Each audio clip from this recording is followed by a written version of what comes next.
प्रयागराज में स्वागत है आपका।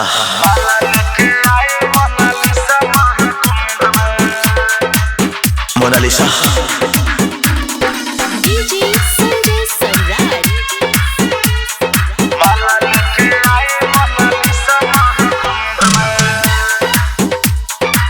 महाकुंभ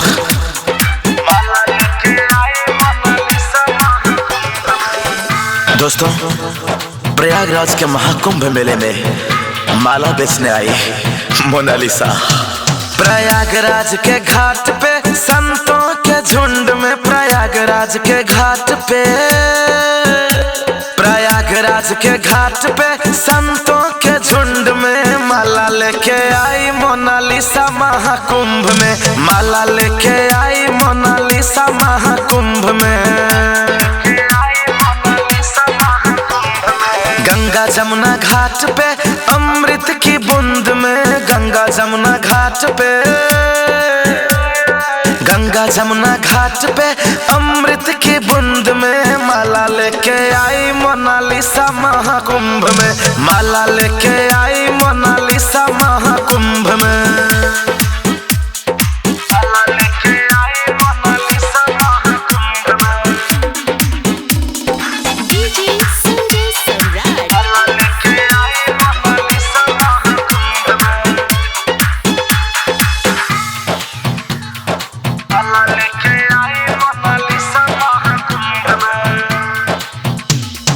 आँख नीला नीला इसका गाल पीला पीला है, आँख नीला नीला इसका गाल पीला पीला है, आँख नीला नीला, आँख नीला नीला इसका गाल पीला पीला है। परियों जैसी दिखती है, न मुन्नी है न सीला है, न मुन्नी है न सीला है।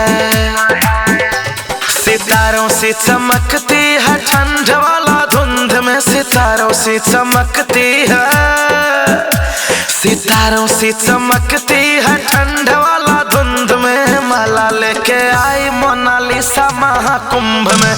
माला लेके आई मोनालिसा महाकुंभ में।